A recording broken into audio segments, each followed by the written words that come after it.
பிடியதன் உருவுமை கொலமிகு கரியது வடிகொடு தனதடி வழிபடும் அவரிடர் கடி கணபதி வர அருளின் மிகுக்குடை வடிவினர் பகில்வழி வலம் உரை இறையே. உண்ணாமுலை உமையாலோடு உடனாகிய ஒருவன் பெண்ணாகிய பெருமான் மலை திருமாமணி திகழ மன்னாந்தன வருவுத்திறன் மழலை முழவுதிரும் அண்ணாமலை திரு அண்ணாமலை வணங்கோர்க்கு ஒரு தீதும் இல்லையே. என் அண்ணல் அண்ணாமலை அதைவிட மிகப்பெரிய அண்ணல். நீலாஞ்சனம் சமாபாசம் ரவிபுத்திரம் யமாக்ரஜம் சாய மார்த்தாண்ட சம்பூதம் தம் நமாமி சனீஸ்வரன் ஸ்வாகா. ஓம் கிராகத்வஜாய வித்மகே கட்கஹஸ்தாய தீமகே தன்னோ மந்த பிரஜோதயாத் என்ற எம்பெருமான் அனுகிரகமும் அனுகூலமும் கொடுக்கக்கூடிய ஈஸ்வர பட்டம் பெற்ற விக்னேஸ்வரர், ராவணேஸ்வரர், பரமேஸ்வரர், சனீஸ்வரர். இந்த ஈஸ்வரம் பட்டம் பெற்ற சனீஸ்வரனுடைய வக்கரம் வளமான வாழ்வுக்கு வக்கர சனீஸ்வரனுடைய அருள் 12 ராசிக்கும் எப்போது எப்படி இருக்கும் என்பதை வணக்கத்துக்குரிய மதிப்புக்குரிய மாதாந்திர டிவி நிறுவனத்திற்கும் பிழைத்தமிழ் நிறுவனத்திற்கும் ஏனைய அனைத்து நிறுவனத்திற்கும் நன்றியும் வணக்கமும் என்னை ஊக்குவித்து ஆளாக்குவிப்பதற்கும் நன்றியை கூறியும் எனக்கு என் வாழ்நாள் முழுவதும் துணையாக இருக்கக்கூடிய கண்மணி திகழ கண்மணியாக இருக்கக்கூடிய நேயர் பெருமக்கள் பாதம் பணிந்து நீதிமான், உண்மையானவர், மிக தொன்மையானவர், தர்மத்துக்குரியவர், அவரை பற்றி பேசும்போது உண்மையைத்தான் சொல்லணும்னு நான் அடிக்கடி சொல்லியிருக்கிறேன் நேயர்கள்ட்ட. அப்படிப்பட்ட நீதிமானுடைய வளமான வாழ்வுக்கு இந்த வக்கர சனீஸ்வரர் நீங்கள் ரொம்ப எதிர்பார்த்துட்ருப்பீங்க. அப்படிப்பட்ட பதிவு இப்போது 12 ராசிக்கு எப்போது இருக்கும் என்பதை பணிவோடு உங்களுக்கு நான் பதிவு செய்ய காத்து கொண்டிருக்கின்றேன். ரிஷபராசி. ரிஷபராசியில் வக்கர சனீஸ்வரருடைய குணங்கள் எப்படி இருக்கும்? ரிஷபம்னாலே சனீஸ்வரருக்கு மிக உயர்வான இடத்தை கொடுக்கக்கூடிய இடம்தான் ரிஷபராசி. அப்போ ரிஷபராசிக்கு 9க்கும் 10க்கும் ஒரு இடம் பார்த்தீங்களா? தர்ம கர்மாதிபதி தான் ரிஷபராசிக்கு சனீஸ்வரர். அப்போ வக்கரத்தில் இருக்கும்போது பின்னோக்கி போகும்போது என்னாகும்? சற்று பின்னடைவு ஏற்படும். அப்போ ரிஷபராசிக்கு கண்டிப்பாக 3ஆம் இடம் 3ஆம் பார்வையை பார்க்குறாரு. அதுக்கடுத்து 5ஆம் இடம் 7ஆம் பார்வையை பார்க்குறாரு. 8ஆம் இடத்தை 10ஆம் பார்வையை பார்க்குறாரு. இதில் மிக சிறப்பு 5ஆம் இடம் 7ஆம் பார்வை, 8ஆம் இடத்தை 10ஆம் பார்வையை பார்க்குறாரு.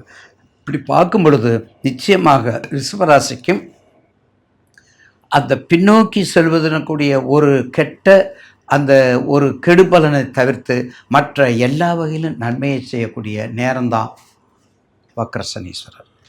ஏன்னா என்னதான் இருந்தாலும் அந்த வக்ரம் பின்னோக்கி சென்றாலும் அவருக்கு செய்யக்கூடிய உங்கள் ஜனன ஜாதகத்தில் என்ன லக்கணம், ராசி ரிஷபராசி என்ன லக்கணம், அந்த 6 லக்கணத்துக்குள்ள நீங்கள் வர்றீங்களா, 6 லக்கணத்துக்கு வரலையா அப்படிங்கிறதெல்லாம் எண்ணி பார்க்கக்கூடியவர் தான் சனீஸ்வரர்.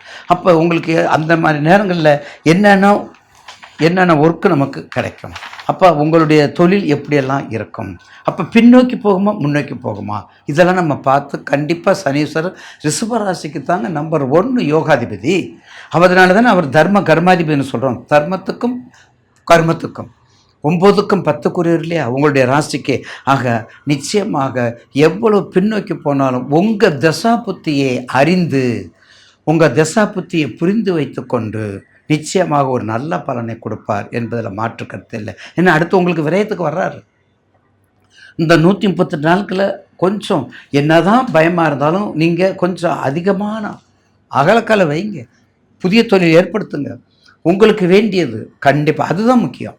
ரிஷபராசிக்கு வேண்டியது பெண்கள் சம்பந்தப்பட்ட தொழில், பெண்கள் சம்பந்தப்பட்ட அனைத்து தொழில்களும் மீடியாக்கள் சம்மந்தப்பட்டது, பெண்கள் சம்மந்தப்பட்டது, அதே மாதிரி இனிப்பு சம்மந்தப்பட்டது, வெளிநாடு. ஏன்னா உங்களுக்கு உங்கள் ராசிக்கு 3க்குரிய சந்திரன் உங்கள் ராசியில் உச்சம், 3க்குரிய சந்திரன் உச்சம்.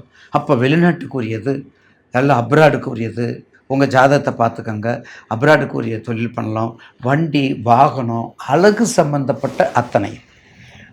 சம்பந்தப்பட்ட அத்தனை பொருட்களும் உங்களுக்கு உண்டு. ரொம்ப இந்த பயப்படாதீங்க. 138 நாள் வருதே, ஆகா வக்கரம் அடையுதே, மேஷத்துக்கு நல்லா இருக்குன்னு சொல்லிட்டாரு ஐயா, நீ ரிஷபத்துக்கு சொல்லலைன்னு சொல்லி நினைக்காதீங்க. உங்கள் தசா பற்றி, ராகு தேசத்தில் சுக்கர பற்றி, சுக்கர தேசத்தில் ராகு பற்றி, புதன் தேசத்தில் சனி பற்றி நடந்தால் வக்கரம் என்ன செய்ய போகுது? பயப்படவே வேண்டாம். நான் ஏற்கனவே பலமுறை உங்களுக்கு சொல்லியிருக்கிறேன் பணிவோட. தசாபுத்தி எத்தனை யோக பலன் இருந்தாலும் தசாபுத்தி மட்டுமே ஒரு மனிதனை தலை நிமிர்ந்து நிற்க வைக்கக்கூடியது, ஒரு மனிதனுக்கு உயர்வை கொடுக்கக்கூடியது, உயர்ந்த நோக்கத்தை கொடுக்கக்கூடியது தசாபுத்தி. அப்போ அந்த தசாபுத்தி கண்டிப்பாக மாரக தசை மட்டும் வராமல் இருக்கணும். மாரக தசை மட்டும் வராமல் இருந்தால் நிச்சயமாக ரிஷப ராசிக்கு இந்த வக்கரம் நன்மையே செய்யும் என்பதில் மாற்று கருத்து அல்ல. அடுத்தது கிருத்திகை, ரோகிணி, மிருகசீடம் 3 நட்சத்திராதிபதி 3 பேருமே நட்புக்குரியவர்கள். அந்த ரிஷபத்தில் பாருங்கள், காலபுருஷனுக்கு 2ஆம் இடத்துல நம்ம வச்சுருக்கிறோம். காலபுருஷனுக்கு 2ஆம் இடத்துல வச்சுருக்கிறோம். அந்த 2ஆம் இடத்துல நட்பு பெற்ற கிரகங்களாக போய் வச்சுருக்கிறோம். அந்த நட்பு பெற்ற கிரகங்களோட நம்ம வச்சுருக்கிறோம். அப்படி வச்சுருக்கும்போது என்ன ஆகும்? ஒரு மனிதனுக்கு தசை பற்றி நடக்கும் பொழுது நிச்சயமாக எந்த தசை, சந்திர தசை நடந்தாலும் சரி, சூரிய தசை நடந்தாலும் சரி, செவ்வாய் திசை நடந்தாலும் சரி, செவ்வாய் திசை தவிர்த்து மற்ற எந்த திசை நடந்தாலும் கண்டிப்பாக ஒரு முன்னேற்றத்தை கொடுக்கக்கூடிய நேரம் இந்த வக்கர பயிற்சி. பயப்படவே வேண்டியதில்லை. தசாபத்தியை பார்த்துக்கங்க. கண்டிப்பாக செல்வ செழிப்போடு இருக்கக்கூடிய காலங்கள் நிச்சயமாக உண்டு. இந்த ரிஷபராசிக்கு ஒரு தொழில் மட்டும் செய்ய வேண்டாம் நேயர்கள். பக்கத்தில் உங்கள் வீட்டில் துணைக்காரம்மா, உங்கள் வீட்டுக்காரம்மா, உங்கள் பையங்க எல்லா ஜாதத்தையும் எடுத்துக்கோங்க. அவங்களுக்கு வேறு என்ன ராசி இருக்குன்னு பாருங்கள். அதுக்காக ரிஷபத்தையாக நம்ம சொல்லிகிட்டு இருக்கணும். எல்லாத்தையும் கலந்து செய்யும் பொழுது காலங்கள் எப்படி இருக்குது? மிகவும் மோசமான காலங்கள். அப்போ இப்படிப்பட்ட காலத்தில் நம்ம எப்படி செய்யணுங்கிற ஒரு விதிவிலக்கு உண்டு. அதனால் கண்டிப்பாக ரிஷபராசி உங்களுக்கு வேண்டிய தொல்லை எடுத்துக்கங்க. உங்களோட சுற்றத்தார் உள்ள ஜாதகத்தை வைத்து அதோடு சேர்ந்து தொல்லை எடுத்துக்கிட்டு செய்தால் எதிர்காலம் சிறக்கும் என்பதில் மாற்று கருத்து அல்ல. எதிர்காலம் சிறக்கும். எந்த லக்கணம் இருந்தாலும் சரி, கண்டிப்பாக உங்களுக்கு அந்த ஜட்ஜ்மெண்ட் கரெக்டாக கொடுப்பார். அப்போ வக்ர சனீஸ்வரர் நிச்சயமாக நம்ம தொழிலுக்கு என்ன தேவை அதைத்தான் கொடுப்பார்.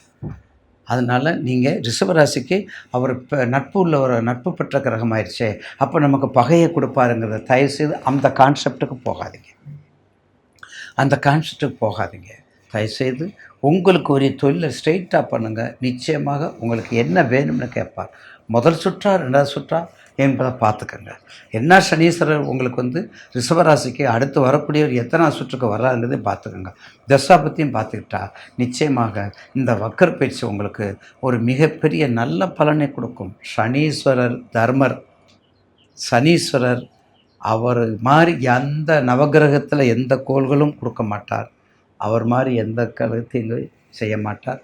கடுமையான பாதிப்புக்குரியவர் அவர் தான். கடுமையான தண்டனையை கொடுக்குறவர் தான்.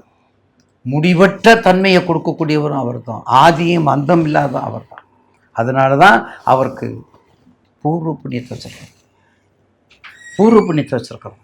நம்ம நினச்சிருக்கிறோம் தெரியாமல் எதுவும் செஞ்சுக்கிட்டு இருக்கிறோம்னா யாருக்குமே தெரியாது நினச்சிட்டு இருக்கிறோம். எக்ஸப்ட் சனீஸ்வரர் அதை பார்த்துட்டு இருப்பார். அதனால தான் அவருக்கு நிழல் கிரகம்னு சொல்கிறோம். எனவே ரிஷபராசி நேயர்களுக்கு இந்த வக்கர பயிற்சி ஒரு மாற்றத்தை கொடுக்கும். மயங்க வேண்டாம், தயக்க வேண்டாம் என்று கண்டிப்பாக தயக்க வேண்டாம். நீங்கள் வணங்க வேண்டிய வழிபாடு கண்டிப்பாக அம்பாள் வழிபாடு நல்லா பண்ணுங்க. அம்பாள் வழிபாடை மறக்காதீங்க. கண்டிப்பாக முருகன், அம்பாள் இது 2ஐயும் நல்லா பண்ணிட்டு வாங்க. எதிர்காலத்தில் லட்சுமி நரசிம்மர் வழிபாடும் கொஞ்சம் நல்லா பண்ணுங்க. ஏன்னா தனகாரகனாக இருக்கக்கூடிய காலபுருஷனுக்கு, காலசக்கரத்துக்கு தனகாரகனாக இருக்கிறதுனால லட்சுமி நரசிம்மர் வழிபாடு கொஞ்சம் பண்ணும்போது ஒரு சுபிட்சத்தை கொடுக்கும். கடன் இல்லாத நிவர்த்தியை கொடுக்கும். எத்தனை கடன் இருந்தாலும் லட்சுமி நரசிம்மர் யோக நரசிம்மர் வழிபாடு ஒரு சிறப்பை கொடுக்கும், கடனை அடக்கக்கூடிய தன்மையை கொடுக்கும் என்பதில் எந்த விதமான சந்தேகமும் இல்லை.